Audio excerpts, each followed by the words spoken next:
자, 우리가 회계라고 하는 분야를 일반적으로 이제 관리회계라는 분야도 있고요. 재무회계도 있고요. 또 하나를 말하면 또 세무회계도 있고 해요. 근데 이 각각의 회계들이 하고자 하는 역할이 좀 다르죠. 재무회계는 재무제표를 만들어서 외부에 보고하고 싶어. 그러니까 뭔가 정형화된 양식에 의해서 외부에 보고해서 외부 정보 이용자들에게 우리 회사의 가치를 알려주는 거죠. 얼마를 벌었는지, 얼마를 남겼는지. 그래서 이 재무제표를 만드는 회계 분야가 재무회계라는 회계 분야예요. 자, 근데 이제 세무회계는 전산회계 1급에서 세무회계로 출제가 되는 시험 과목은 부가가치세잖아요. 근데 이 세무가 회계하고 뗄래야 뗄 수가 없어. 해보니까 그렇잖아. 부가가치세가 10%가 과세가 됐어. 그럼 어떡하라고? 분개해서 신고할 거는 신고하고 내가 먹을 건 내가 먹고 매출은 잡고 나머지는 부가세 잡고 매입할 때 부담하는 건 원가는 나머지 잡고 나머지 부가세는 매입세 공제받고 매입세 공제가 되냐 공제가 안 되냐를 가지고 또 판단하고 이 모든 게 전부 다 뭐랑 관계 있어요? 재무회계랑 관계 있죠. 그러니까 세무를 공부한다라는 말은 곧 회계를 알고 있다가 전제로 깔려야만 세무를 공부할 수 있어요. 그래서 세무, 회계를 공부했던 이유는 세금을 계산해서 과세관청에 신고하고 납부하는 과정을 공부하는 거죠. 그러니까 세금을 계산하려니까 세법을 공부하는 거고요. 세법. 그런 게 이제 세무회계였단 말이죠. 자, 이제 그러면 이제부터는 이제 관리회계 쪽으로 넘어오는 건데, 자, 관리회계는 이런 거예요. 우리가 제품을 하나를 만들었다고, 제품이니까, 제품을 만들어. 그래서 팔아. 뭐 100만 원에 팔아. 그러면 부가세가 10만 원이 붙겠죠. 여기서 이제 세무회계도 같이 움직이는 거지. 얘는 매출이야. 그러면 우리 회사의 수익이 증가되고요. 부가가치세는 부채로 잡았다가 신고 납부해요. 분개도 하겠죠. 동시에 이 내용 중에 이 부가가치의 10%만큼의 10만 원은 세금으로 신고 납부해야 되니까 이게 부가세 신고서에 어떻게 어디 자리에 반영이 되는지를 신고하기 위해서 신고 서식으로 넘어가는 거고요. 그러니까 요 안에 매출도 있고 부가세도 있는 거예요. 여기서 이제 재무회계, 세무회계가 같이 움직이는데 문제는 뭐냐면 내가 100만 원에 팔았어. 팔긴 팔았는데 도대체 얼마짜리의 원가를 구성해서 지금 100만 원에 팔았고 나는 얼마의 이익이 나는 것이냐. 이게 핵심이거든, 기업은.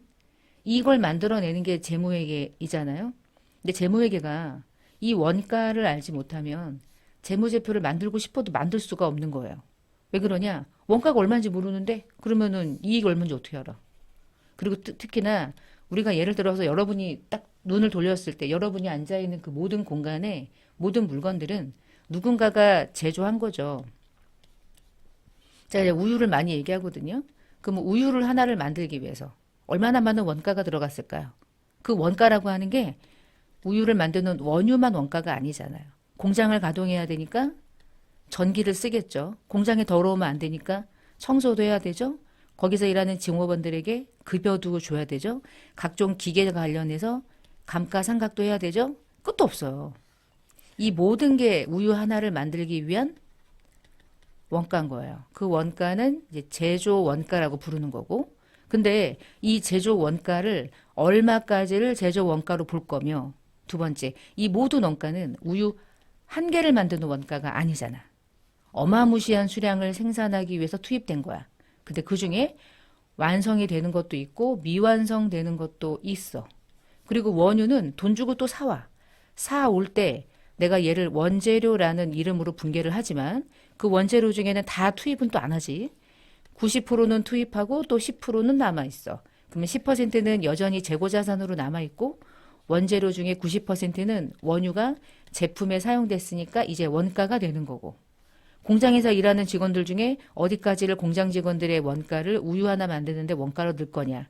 그리고 나서 모든 원가를 가지고 또 수량으로 나눠서 몇 개를 생산했는데 몇 개가 완성됐고 몇 개가 미완성인지 이걸 또 카운트해야 되고 그 중에서 완성이 됐는데 그 완성된 것 중에 제품으로 만들어지면 다 팔리나? 아니잖아요. 또 창고에 쌓여 있잖아.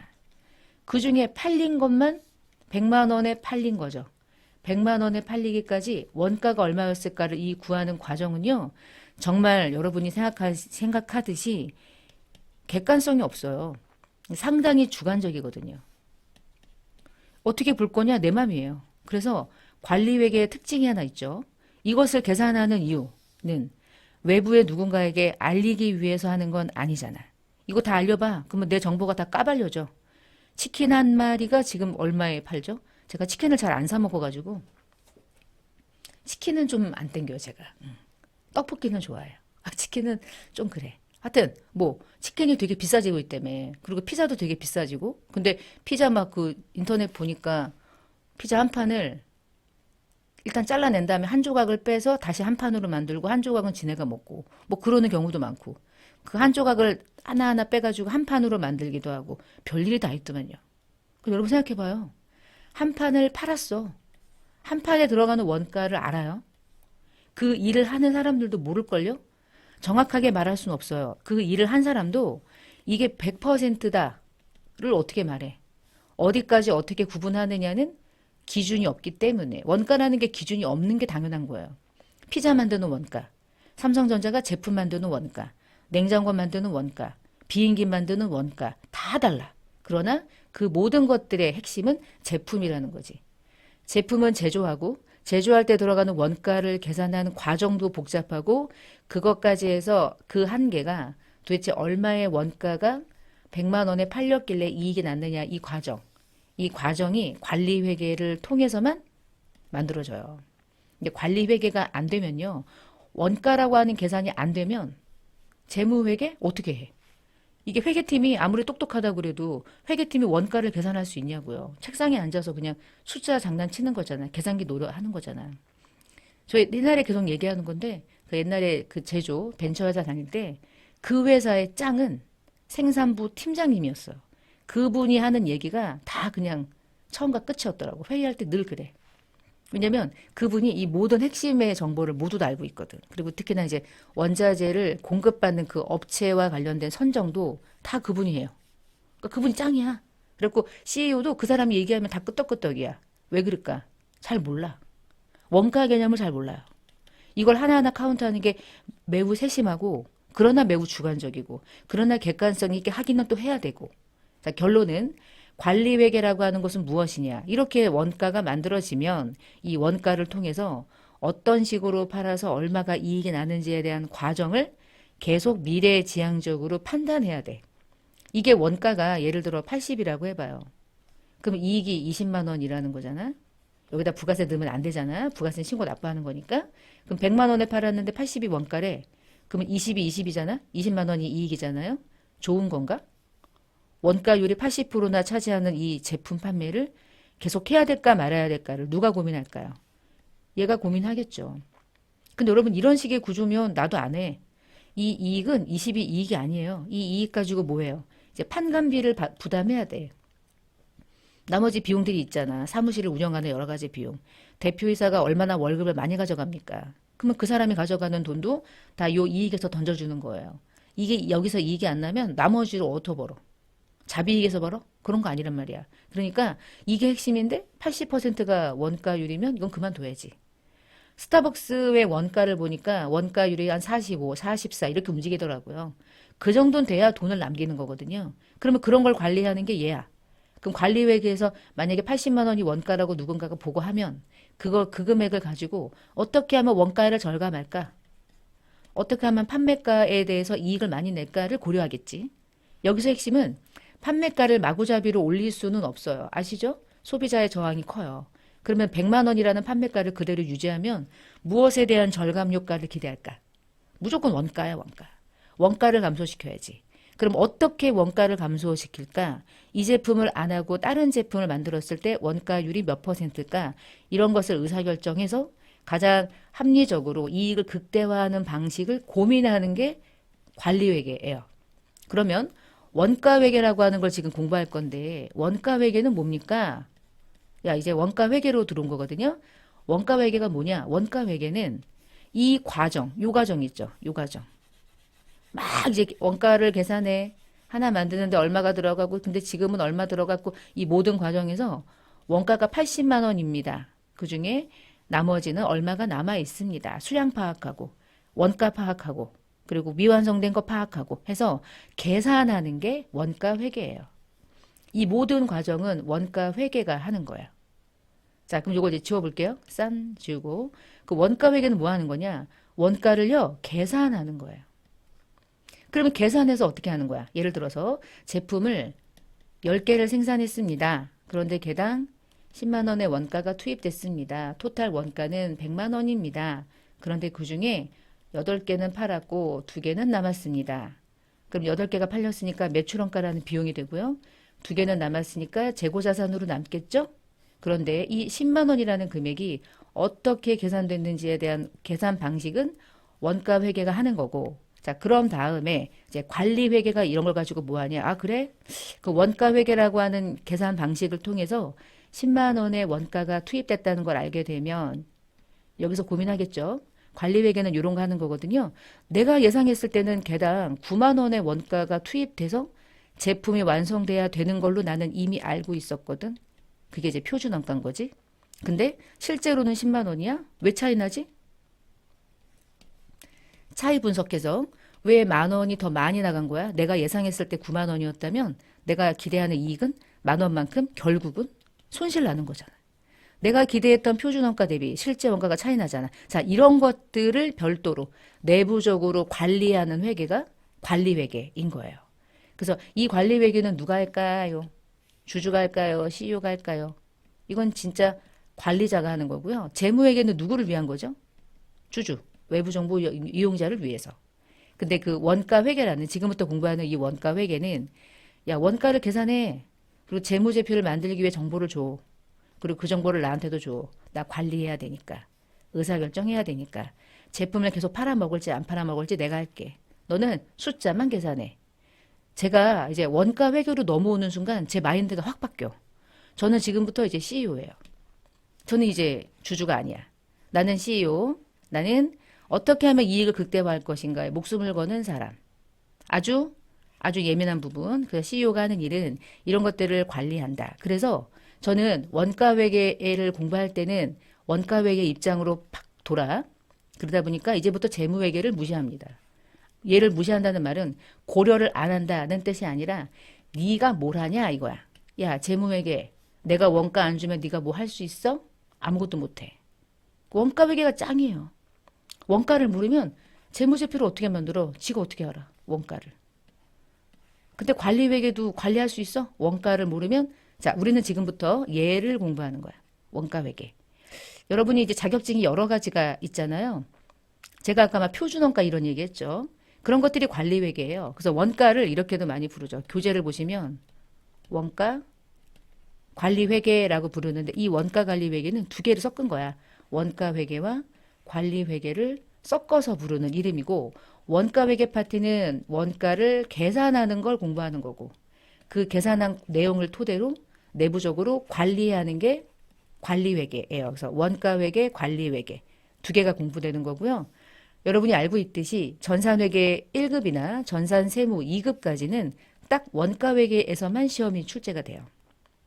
관리 회계까지 시험이 출제가 되면 이제 어려워지는 거야. 그게 전산 세무 1급부터 이제 관리 회계에서 하는 여러 가지의 원가를 계산하고 비교하고 차이 분석하는 게 이제 출제가 되는 거고요. 그 다음에 여러분이 알고 있는 것 중에서 운용사, 전산회계 운용사 있죠. 운용사 같은 경우는 운용사 2급까지는 딱 원가 회계예요. 아주 기초 수준입니다. 그래서 어렵지가 않아요. 이제 운용사 1급으로 넘어가면 이제 관리 회계가 시험에 출제되고 마지막으로 재경관리사를 시험 보시면 이제 관리 회계를 꽤 넓은 개념까지 이제 공부를 하게 되죠. 그래서 관리 회계가 시험에 나오는 자격증의 중심은 전산 세무 중에 1급까지, 1급에서 운용사 1급 그리고 재경관리사 요 세 과목이 관리 회계까지 시험에 출제가 되는 시험 범위예요. 나머지 시험은 다 원가 회계 범위에서 끝납니다. 그래서 심플해요. 전산회계나 전산세무 1급이나 전산세무 2급도 다 운용사 2급처럼 원가 회계에서만 출제가 돼요. 그러니까 나중에 이제 제가 또 유튜브 영상으로 이 나머지 과정들을 어떻게 진행할지는 이제 향후 계획해서 진행을 하겠지만 그때 이제 관리회계를 공부하게 되고 학생들이 제일 어려워하는 파트가 바로 여기야. 이게 어려워. 이게 왜 어렵다고 생각을 하는지 잘 생각해 보니까 내가 실무 경험이 없어. 그러니까 제조에 대한 마인드가 별로 없는 거야. 그러니까 이게 당연히 어렵지. 해본 적이 없는데? 공장이라는 개념이 나한테 없거든. 얘는 좀 느낌이 와. 그냥 숫자 가지고 뭐 계산하고 막 분계하고 이러는 거니까 하다 보면 얘는 익숙해지는데 얘는 좀 어렵다고 느껴져요. 두 번째는 뭐냐면 정확한 기준? 기준이 없어. 자, 관리회계는 기준이 없어요. 재무회계는 기준이 있죠. 세법은 법이죠. 다 달라요. 그래서 자, 지금부터 이제 원가회계 공부를 시작을 하는데 원가회계는 이름이 정해진 게 없다. 왔다리 갔다리 한다. 기준이 없어서. 그렇게 생각하시고 늘 유도리 있게 공부를 하셔야 돼. 아, 이럴 수도 있고 저럴 수도 있어. 아, 오케이. 징글징글하구만. 지저분하구만. 그런데 하다 보면 재밌어요. 제가 이 재경관리사 과목 있잖아요. 이렇게 해서 재무회계, 세무회계, 원가회계. 그중에 제일 좋아하는 게 이제 원가거든요. 이제 원가회계 내용을 좀 읽어볼게요. 자, 원가회계는 재무회계와 관리회계에서 필요로 하는 다양한 원가의 정보를 이렇게 제공해주는 역할을 하는 분야예요. 그래서 원가회계는 어떤 걸 하냐? 원가를 계산해야 원재료, 제공품, 제품, 재고자산의 가액을 알 수 있고요. 매출됐으면 매출원가라는 비용도 이해할 수 있어. 그것을 계산해서 알려주는 게 원가거든요. 그래서 원가회계는 재고자산의 가액을 재무상태표에다가 알려주고 손익계산서에 가는 매출원가를 결정하는데 원가 자료를 제공해줘요. 그리고 또 하나 관리회계로 정보를 제공해주는데 계획을 하고 통제를 하고 다양한 의사결정을 할 수 있도록 유용한 정보도 제공해줘요. 그래서 원가회계는 결론 재무회계와 관리회계 양자의 관련이 돼 있다. 이렇게 보시면 돼요. 자, 그래서 이제 원가회계부터 쭉 보면 재무회계가 있고 관리회계가 있다. 근데 원가회계는 여기와 여기와 둘 다 정보를 제공해주는 회계 분야다. 그래서 원가회계와 관련된 이 재무회계와 관리회계를 둘로 나누면 재무회계는 기업 외부 정보 이용자들에게 정보를 제공해주는 거예요. 그래서 기업회계 기준에 의해서 외부 정보 이용자에게 재무제표를 제공하는 게 목적이죠. 근데 관리회계는 내부 의사결정을 할 수 있도록 유용한 정보를 제공해 주는 거기 때문에 기준이 없다. 의사결정에 목적 적합한 정보를 경영자인 관리자에게 보고한다. 양식이 없다. 그래서 내부적인 보고서니까 회사가 만들기 나름이에요. 정해진 보고서는 없어요. 이런 것도 시험에 나옵니다. 자, 원가회계를 하는 목적이 뭘까요? 첫 번째는 제품이 얼마의 원가를 투입해서 완성됐는지 알아야 될 거 아니야. 제품의 원가를 모르면 판매할 수 있는 가격을 어떻게 결정하고 그에 대응해서 얼마가 이익이 났는지를 알 수 있겠어요. 전혀 알 수 없겠죠. 그래서 기업이 제조하는 제품의 원가를 결정해서 팔린 거는 매출원가라는 비용으로 보내주고 남아있으면 기말 재고자산인 재무상태표에 남기게 되죠. 자, 두 번째, 원가회계는 제조기업에서 필요로 하는 회계 분야야. 그럼 상기업은 요 상기업 있잖아. 상기업은 원가회계 필요 없나요? 물어보면 여러분 상기업은 원가회계 공부할 필요 있어요? 상기업은 재무회계에서 다 해요. 상품을 사, 갖고 있어, 팔아. 그럼 바로 매출원가가 나와. 상기업은 원가회계가 필요 없다. 이게 시험이야. 제조기업만 필요로 하는 거야. 원가회계는. 그래서 이 원가라는 이름 앞에는 제조원가라는 이름이 들어갔다. 이렇게 이해하시면 좋아요. 상기업에서 말하는 원가는 매출원가밖에 없잖아. 취득해서 팔면 끝이잖아. 중간에 어떤 제조 과정이 필요 없죠. 그런데 무슨 원가회계가 필요하겠어요. 원가회계는 상기업 필요 없습니다. 제조기업에서 단기에 제품으로 완성한 제조 원가가 얼마인지 계산하는 거고요. 제품의 원가 정보는 외부에 보고하는 매출원가를 계산할 때 근거 자료가 되고 기말재고자산의 근거가 되는 거죠. 그래서 제품의 원가를 구한다 이 얘기는 제품을 만드는 제조기업만 필요로 하는 원가 회계 분야라고 생각하셔야 돼. 상기업은 필요 없다. 두 번째, 미래의 다양한 의사결정을 할 수 있도록 도와주는 계획과 통제를 목적으로 유용한 정보를 제공하는 게 원가 회계를 하는 목적이에요. 원가를 알아야 계획을 하든 통제를 하든 정보를 가지고 의사결정하든 하겠지. 원가가 없는데 무슨 의사결정을 하겠어요. 그리고 세 번째가 이제 의사결정이에요. 가장 좋은 안이 무엇일까? A, B, C를 답하는 게 좋을까? 이익이 별로 나지 않으면 A를 과감히 죽일까? 이런 것들을 의사결정하는 거죠. 그래서 의사결정을 하기 위해서는 원가를 알아야지 의사결정을 하든지 말든지 하지. 원가를 모르면 알 수 없잖아. 그런 유용한 정보를 의사결정할 수 있도록 도와주는 회계를 우리가 원가 회계라고 부릅니다.